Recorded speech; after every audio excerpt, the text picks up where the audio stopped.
ಕನ್ನಡಿಗರ number 1 choice Kannada matrimony. Sir, ಇವಾಗ ಬಂದಿದ್ದೀರಾ, ಮಾತಾಡ್ತಾ ಫಸ್ಟು ನೋಡಿ, ಧರ್ಮಸ್ಥಳ ಕೋಟ್ಯಾಂತರ ಜನರ ಶ್ರದ್ಧೆಯ ಸ್ಥಳ. ಧರ್ಮಸ್ಥಳ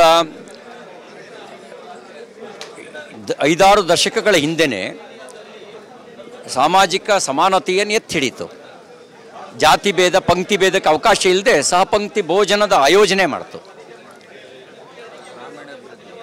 ಗ್ರಾಮೀಣಾಭಿವೃದ್ಧಿ ಸಂಸ್ಥೆಯ ಮೂಲಕ ಲಕ್ಷಾಂತರ ಜನ ಬದುಕು ಕಟ್ಕೊಳ್ಳೋಕೆ ನೆರವಾಯಿತು. ಧರ್ಮೋತ್ಥಾನ ಟ್ರಸ್ಟ್ ಮೂಲಕ ಪುರಾತನ ದೇವಾಲಯಗಳ ಪುನರುತ್ಥಾನ ಮಾಡಿದ್ರು. ವಿದ್ಯಾಸಂಸ್ಥೆಗಳನ್ನು ತೆರೆದು ವಿದ್ಯಾ ದಾಸೋಹವನ್ನು ಕೊಟ್ಟರು. ಅಂಥ ಒಂದು ಧರ್ಮಸ್ಥಳವನ್ನು ಅನುಮಾನಿಸೋದು, ಅಪಮಾನಿಸೋದು ಅಕ್ಷಮ್ಯ ಅಪರಾಧ.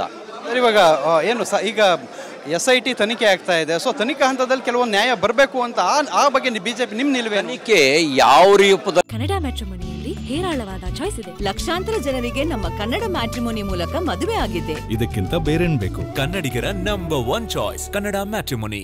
ಬೇಕಾದ್ರೂ ಮಾಡಲಿ, ತನಿಖೆಗೆ ನಾವು ಮಧ್ಯ ಪ್ರವೇಶ ಮಾಡಲ್ಲ. ಅವನು 17 ಕಡೆ ತೋರಿಸೋದನ್ನ ಇನ್ನು 25 ಕಡೆ ತೋರಿಸ್ತಾರ? ಇವರು ತನಿಖೆ ನಡೆಸಲಿ. ಆದರೆ ತನಿಖೆ ಮಾಡುವವರ ಹಿನ್ನೆಲೆಯನ್ನು ತನಿಖೆ ನಡೆಸಲಿ. ಸುಳ್ಳು ಅಪಪ್ರಚಾರ ಮಾಡಿದ ಅವರ ಬಗ್ಗೆಯೂ ತನಿಖೆ ನಡೆಸಲಿ. ಅಪಪ್ರಚಾರ ಮಾಡಿ ಶ್ರದ್ಧಾಭಂಗ ಮಾಡುವ ಅಧಿಕಾರವನ್ನು ಯಾರೂ ಅವ್ರಿಗೆ ಕೊಟ್ಟಿಲ್ಲ, ಸಂವಿಧಾನವೂ ಕೊಟ್ಟಿಲ್ಲ. ಅವ್ರಿಗೆ ಶಿಕ್ಷೆ ಆಗಲಿ. ಅವ್ರಿಗೆ ಶಿಕ್ಷೆ ಆಗದೇ ಇದ್ದರೆ, ಅಪಪ್ರಚಾರ ಹೀಗೆ ಮುಂದುವರೆದ್ರೆ ಸರ್ಕಾರವೂ ಕೂಡ ಷಡ್ಯಂತ್ರ ಮಾಡುವವರಿಗೆ ಸಮರ್ಥನೆ ಮಾಡ್ತಾ ಇದೆ ಎನ್ನುವಂಥ ಅನುಮಾನ ವಕ್ತರಲ್ಲಿ ಮೂಡೋದು ಸ್ವಾಭಾವಿಕ. ಉಪಮುಖ್ಯಮಂತ್ರಿಗಳೇ ಹೇಳಿದ್ದಾರೆ ಷಡ್ಯಂತ್ರ ನಡೆದಿದೆ ಅಂಥೇಳಿ. ಸ್ವಾಮಿ, ತಾವು ಸಾಮಾನ್ಯ ಜನ ಅಲ್ಲ, ತಾವು ಉಪಮುಖ್ಯಮಂತ್ರಿ. ಷಡ್ಯಂತ್ರ ನಡೆದಿದೆ ಅಂತ ತಾವು ಒಪ್ಕೊಂಡ್ಮೇಲೆ ಷಡ್ಯಂತ್ರ ಮಾಡಿದವ್ರಿಗೆ ಶಿಕ್ಷೆ ಮಾಡುವ ಜವಾಬ್ದಾರಿ ಯಾರ್ದಿದೆ? ತಮ್ಮದೇ ಇದೆ. ಶಿಕ್ಷೆ ಕೊಡಿಸಿ, ಶಿಕ್ಷೆ ಆಗಲಿ ಅವರಿಗೆ.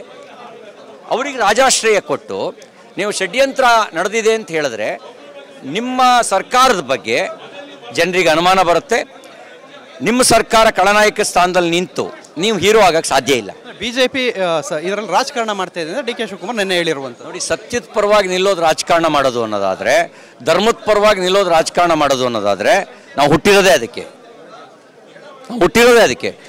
ಅಸತ್ಯದ ಪರವಾಗಿ ನಿಲ್ಲೋದಕ್ಕಲ್ಲ ನಾವು ಇರೋದು, ಸತ್ಯದ ಪರವಾಗಿ ನಿಲ್ಲೋದಕ್ಕೆ. ಇದಿಷ್ಟು CT ರವಿ ಅವರು ಹೇಳ್ತಾ ಇರುವಂಥದ್ದು. ಕ್ಯಾಮ್ರಾಮ್ಯಾನ್ ದಿನೇಶ್ ಜೊತೆ ಪೃಥ್ವಿರಾಜ್ ಬೊಮ್ಮನಕೆರೆ, TV9 ಧರ್ಮಸ್ಥಳ. ಕನ್ನಡಿಗರ ನಂಬರ್ 1 ಚಾಯ್ಸ್ ಕನ್ನಡ ಮ್ಯಾಟ್ರಿಮೋನಿ.